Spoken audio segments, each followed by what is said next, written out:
जय श्री कृष्ण, जय श्री कृष्ण।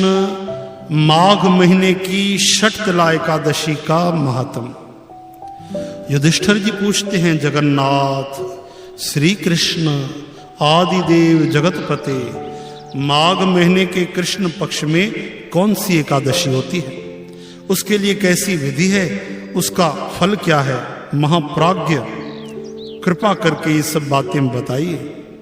तब हमारे भगवान श्री कृष्ण चंद मुरली मुकंद आनंद कंद नंद नंद चंद कहते हैं, सुनो राजेंद्र, हे नृप श्रेष्ठ, माघ महीने के कृष्ण पक्ष की जो एकादशी है वह षटतिला के नाम से विख्यात है, जो सब पापों का नाश करने वाली है।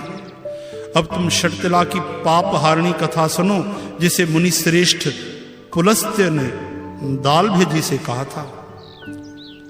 तो एक बार दालभ्य जी ने पूछा कि ब्रह्मन, मृत्यु लोक में आए हुए प्राणी प्रायः पाप कर्म करते हैं, उन्हें नरक में न जाना पड़े, इसके लिए कौन सा उपाय है, बताने की कृपा करें। तब पुलस्त्य जी बोले, महाभाग, तुमने बहुत अच्छी बात पूछी है, बतलाता हूं, सुनो। माघ मास आने पर मनुष्य को चाहिए कि वह नहा धोकर पवित्र होकर इंद्रियों को संयम में रखते हुए काम, क्रोध, अहंकार, लोभ और चुगली आदि बुराइयों को त्याग दे। देवादिदेव भगवान का स्मरण करके जल से पैर धोकर धरती पर पड़े हुए गोबर का संग्रह करे, उसमें तिल और कपास छोड़कर 108 पिंडिकाएं बनाए। फिर माघ में जब आर्द्रा या मूल नक्षत्र आए तब कृष्ण पक्ष की एकादशी करने के लिए नियम ग्रहण करें। अच्छी तरह स्नान करके पवित्र होकर शुद्ध भाव से देवादिदेव श्री विष्णु की पूजा करें। कोई भूल हो जाने पर श्री कृष्ण का नाम उच्चारण करे, अर्थात भगवान का नाम लेने से गलतियां माफ हो जाती हैं।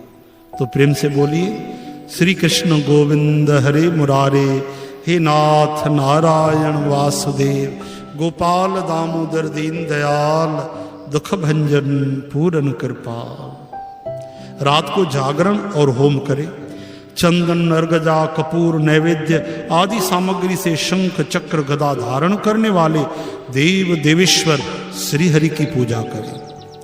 फिर उसके बाद भगवान का स्मरण करके बारंबार श्री कृष्ण नाम का उच्चारण करते हुए कुम्हड़े, नारियल, बिजौरे के फल से भगवान को विधि से पूज कर अर्घ्य दे। अन्य सब सामग्रियों के अभाव में 100 सुपारियों के द्वारा भी पूजन और अर्घ्य दान किए जा सकते हैं। अर्घ्य का मंत्र इस प्रकार है, कृष्ण कृष्ण कृपालु स्त्व मगतीना गतिर्भव, संसारार्णव मग्नानाम प्रसीद पुरुषोत्तम।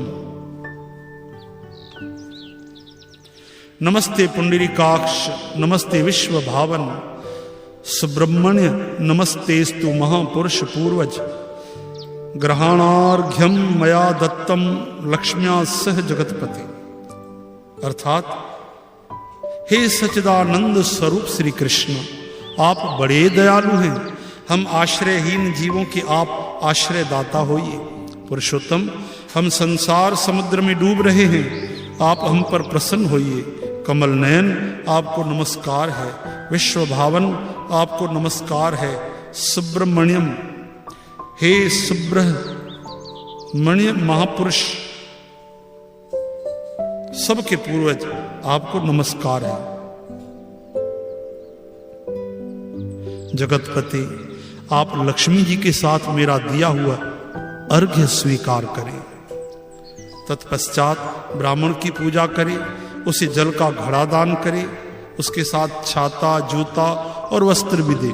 दान करते समय ऐसा कहे कि इस दान के द्वारा भगवान श्री कृष्ण मुझ पर प्रसन्न हो।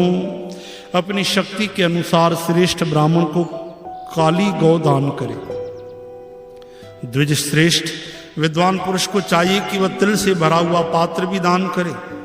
उन तिलों के बोने पर उनसे जितनी शाखाएं पैदा हो सकती हैं उतने हजार वर्षों तक वह स्वर्ग लोक में प्रतिष्ठित होता है, यानी स्वर्ग में रहकर मान सम्मान पाता है, सुख पाता है। तिल से स्नान करे, तिल का उपटन लगाए, तिल से होम करे, तिल मिलाया हुआ जल पिए, तिल का दान करे और छठवां तिल को भोजन के काम में ले। इस तरह 6 कामों में तिल का उपयोग करने से यह एकादशी षट तिला कहलाती है, जो सब पापों का नाश करने वाली है। तिलस्नानी तिलोद्वर्ती तिलहोमी तिलोदकी तिलदाता च भोक्ता च षट तिला पाप नाशनी। तो इस तरह आपने षट तिला एकादशी का महात्म श्रवण किया।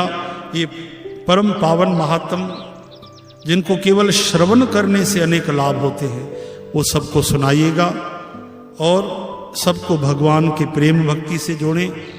प्रत्येक एकादशी को अन्न का त्याग कर, यथाशक्ति उपवास कर भगवान का भजन जरूर करें, कीर्तन करें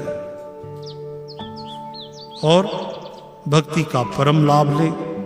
हर एकादशी को रात को 9 बजे से हमारे यहाँ एकादशी भक्ति योग सत्संग कीर्तन कथा का लाइव भी होता है। आप चाहें तो देख सकते हैं, बाबा भगत राम चकरभाटा फेसबुक पर जरूर देखिए और जहां बैठे हैं वहीं अपने गोविंद को रिझाकर जीवन का परम लाभ लें। बोलो वृंदावन बिहारी लाल की जय, एकादशी मैया की जय, जगत गुरु श्री चंद्र भगवान की जय, बाबा भगत राम साहब की जय। जय श्री कृष्ण, जय श्री कृष्ण।